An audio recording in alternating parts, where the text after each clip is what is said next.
Hello and welcome. This is Manpreet Singh from Government College Bhadra, and in this video lecture we will move on to the next poem, which is this poem is written by Robert Koch. Is from Canada. He was from Canada. Is no more in this world. The poem is entitled "I Am Getting Old Now." It is from the unit 3rd of paper first, Poetry and Drama. So first, about the poet. This is Robert Koch, his portrait, his picture. Robert Koch is from Canada. About the poet. Robert Paul Koch, his full name was Robert Paul Koch. He is widely recognized as one of the Canada's foremost innovative writers. He is from Canada and he is considered or recognized as one of the foremost, सर्वप्रथम जो अग्रणी जो है innovative writers में से एक उन्हें माना जाता है. His novels, poems and criticism articulated a postmodern जो है वो एक मूवमेंट की तरह लिया जाता है जो सेकेंड वर्ल्ड वार के बाद का है. उस टाइम में जिस प्रकार से लिटरेचर लिखा गया उसे पोस्ट मॉडर्न कहा जाता है. उससे पहले जो फर्स्ट वर्ल्ड वार के बाद से है और सेकेंड वर्ल्ड वार के बीच का जो टाइम है, वहाँ जो पोइट्री लिखी गई, खास करके टी.एस. इलियट जैसे लेखक जो हमने बीए पार्ट सेकंड में जिन्हें हमने पढ़ा था, टी.एस. इलियट, फिलिप लार्किन, उस प्रकार के, और डब्ल्यू.बी. येट्स, वो जो लेखक हैं वो मॉडर्न पीरियड के हैं. उसके बाद के जो लेखक हैं वो पोस्ट मॉडर्न पीरियड के हैं.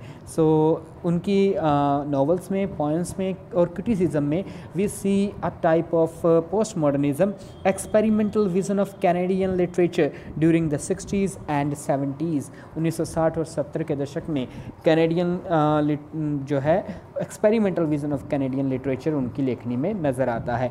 Crochet help found literary journals. उन्होंने लिटरेरी मैगजीन, लिटरेरी जर्नल्स को भी फाउंड किया और फाउंड करने में हेल्प की, including the influential boundary to a journal of post modern literature. ये एक फेमस जर्नल है, बहुत ही रिकॉग्नाइज्ड जर्नल है. उसके लिए भी उन्होंने काफ़ी उनका योगदान रहा, उसके भी फाउंडेशन में.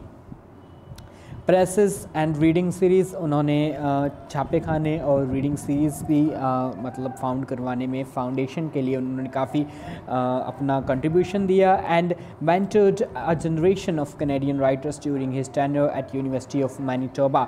सो उन्होंने यूनिवर्सिटी ऑफ मैनीटोबा, वहाँ उन्होंने अपना जो है टीचिंग वर्क किया और उन्हीं के कारण बहुत से लेखक जो उनसे प्रभावित हो, कि एक generation of writers was influenced by them, by his own work or his own influence. So, poet's life and works.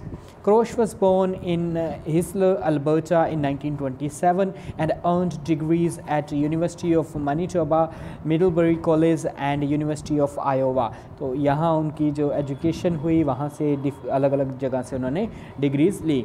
He set many of his novels on the prairies where he had grown up.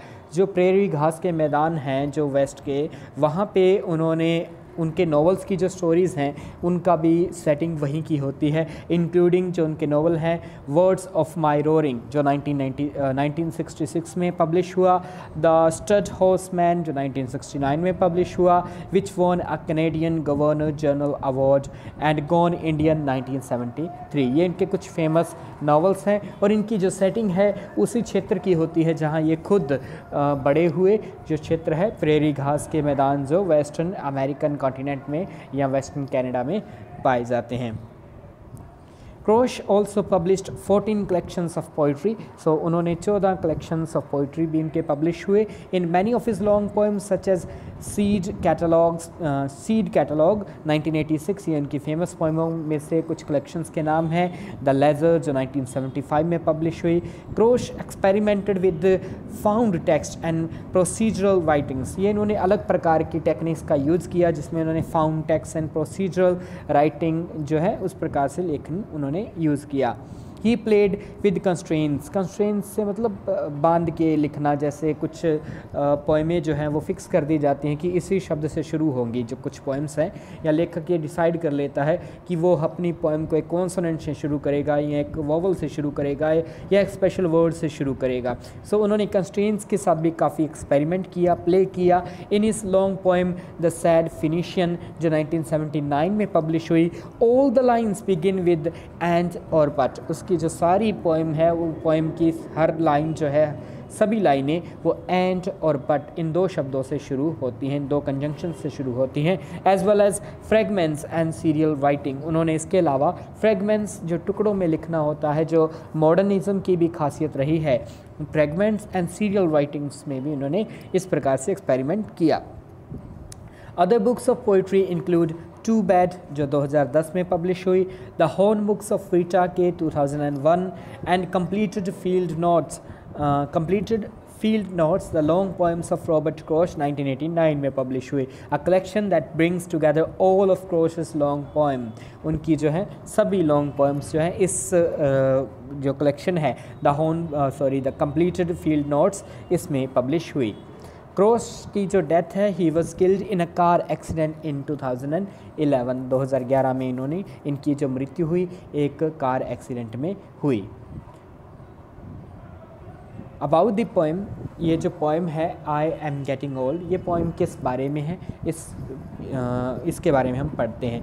I am getting old now poem का title है कि अब मैं बूढ़ा हो रहा हूँ। इसमें प्रोज पोएम है। इस पोएम के अंदर वो बिल्कुल आसान शब्दों में, लेकिन जो फीलिंग है, नॉस्टैल्जिक फीलिंग है, उसे शो करते हैं कि जब इंसान जीवन में व्यस्त रहता है, यूथ में होता है, तब तो उसे अपना बीता हुआ वक्त इतना याद नहीं आता, लेकिन जब वो बुढ़ापे की ओर बढ़ जाता है तब वो अपनी ज़िंदगी को रिव्यू करने लगता है, अपने बीते हुए कल के अच्छे पलों को यादों में दोबारा जीने लगता है, नॉस्टैल्जिक फीलिंग आती है। वो नॉस्टैल्जिक फीलिंग इस पोएम में उन्होंने अपने शब्दों से भरी है। I am getting old now presents the poets acceptance of death. यहाँ एक एक्सेप्टेंस ऑफ डेथ है, मौत को स्वीकार करने की भावना जो है वो नज़र आती है। This poem can be described as a simple but vibrant poetic prose poem. इस पोएम को एक सिंपल, एक आसान but vibrant poetic prose poem के रूप में देखा जाता है। एक प्रोज पोएम है, प्रोज के रूप में जो है गद्य के रूप में से लिखा गया है। The poet also gives expression to his nostalgic dream about his mother। Nostalgic से भाव होता है जब आप पास्ट के बीते हुए कल को बहुत ही क्रेव करते हो, उसे दोबारा पाने के लिए अपने बीती हुई यादों को बहुत ही मिस करते हो, उसे कहते हैं नॉस्टैल्जिक फीलिंग। सो नॉस्टैल्जिया का मतलब भी होता है लुकिंग बिहाइंड, पास्ट में देखना। सो एक प्रकार का एल्जिया जो है वो जो होता है कोई बीमारी जिसमें आप पास्ट की बातों को याद करते हैं। सो नॉस्टैल्जिक फीलिंग इस पोएम में उन्हें नज़र आती है। The poet also gives expression देता है अपने शब्दों के माध्यम से to his nostalgic dream about his mother. उसकी माँ के साथ जो बीता हुआ वक्त है, जो बचपना है, उसका बचपन है, उसे वो याद करते हैं। The logical as well as emotional link between the first part of the poem the dream and its second part of the poem about the death. इसमें एक लॉजिकल और इमोशनल लिंक है। फर्स्ट पार्ट, दो part में ये poem को, इसे मैंने भी 2 स्लाइड में इसे रखा है, फर्स्ट पार्ट और सेकंड पार्ट। फर्स्ट पार्ट और सेकंड पार्ट, फर्स्ट पार्ट जो है एक ड्रीम की बात करता है, जिसमें जो पोइट हैं वो अपनी माँ के साथ हैं अपने खेत में, एक जहाँ पे मटर के पौधे हैं और वहाँ पे वो मटर जो है चुन रहे हैं खेत से। और दूसरा पार्ट जहाँ वो डेथ को एक्सेप्ट करते हैं।